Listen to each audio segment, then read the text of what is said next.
Okay, what if you could clone a company like Microsoft, but then you fired every single human employee and replaced them with AI?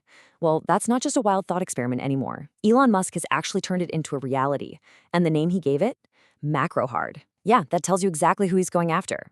In this breakdown, we're going to dig into what this absolutely audacious company is, how it's supposed to work, and whether it really truly has a shot at taking on one of the biggest titans in tech history. So yeah, this question, it's not a hypothetical anymore.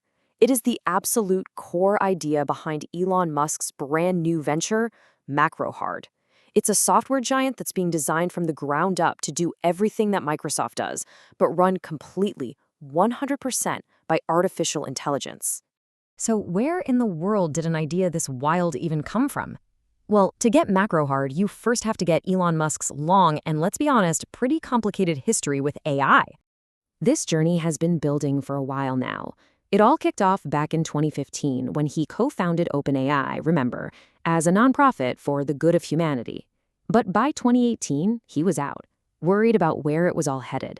So you fast forward to 2023, he starts XI to do things his way, and then bam, by August 2025, that vision gets a name and a very, very clear target, Macrohard. Now, the name, okay, it might sound like a bit of a joke, a tongue-in-cheek jab, but don't let that fool you for a second. When you start filing official government trademarks for things like chatbot and speech software, which XAI did, you are not just trolling. No, you're building something very, very serious.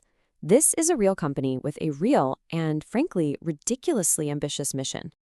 And you got to remember, all of this is going down against the backdrop of this massive AI explosion that we're all living through. We're seeing this fundamental shift in how work gets done, right? AI automation is just weaving its way into every single industry. And that context, that's exactly why a company trying to automate the job of software development itself is such a huge deal right now. So the big question, how does a company with literally zero human developers actually build software? I know it sounds like something out of science fiction, but there is a specific technological framework that Musk believes makes this all possible. The secret sauce here is something called specialized generative agents. So I want you to forget everything you know about traditional teams, coders, testers, product managers. Instead, Macrohard is deploying these autonomous AI systems. Imagine one AI agent that takes a simple request, maybe build me a login button, and it just writes the code. And at the same time, another agent is testing that code for any flaws. The whole process is this three-step pipeline that is handled completely by AI. Step 1, an agent writes the code. Step 2, another agent just pounds on it, rigorously testing for bugs and quality issues. And then finally, a third agent simulates how a real person would actually interact with the software, tweaking and refining it before a human being ever even sees it.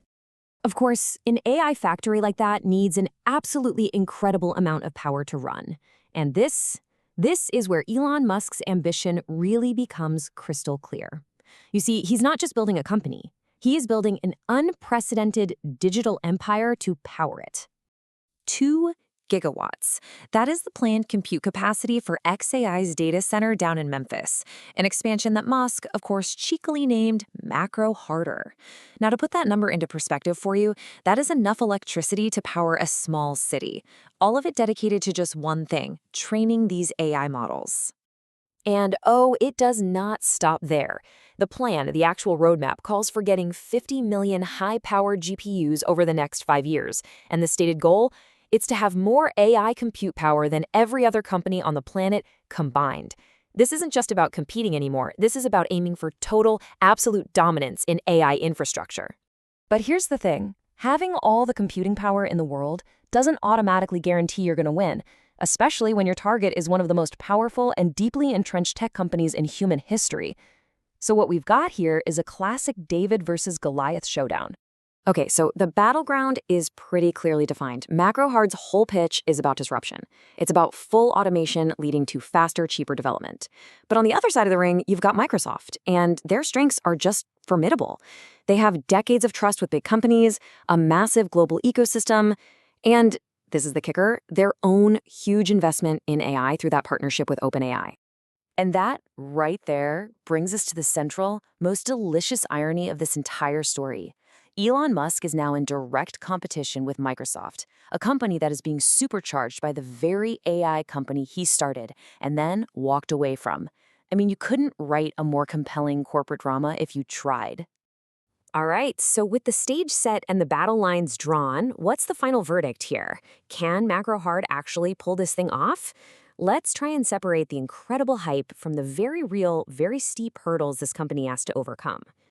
And look, these hurdles are just massive. I mean, can AI written code really be trusted in something mission critical, like a banking system or in healthcare? Who is legally responsible when that code inevitably breaks? And beyond all the tech, there's this huge chasm of trust you have to cross. Are big companies really going to hand over the keys to an AI? And what does it mean for our society if we make entire teams of human developers obsolete? These are not just small technical questions, they're fundamental. It is so important to remember that as of right now, Macrohard is pretty much just a promise inside a black box. We have no public data. We have no pricing. We have no benchmarks to actually prove that this AI-driven approach is better, faster, or cheaper than the way we've been doing it for decades. At the end of the day, execution is absolutely everything. And that brings us to this final, really important question. The short answer is probably not. I mean, Microsoft's position is incredibly secure. But here's the thing. Macrohard doesn't actually have to win to completely change the game. If it can even just prove that fully automated software development is viable, it will force every single company out there, including Microsoft, to adapt. So the real story here isn't about one company winning, it's about whether this radical new approach is about to become the future for all of us.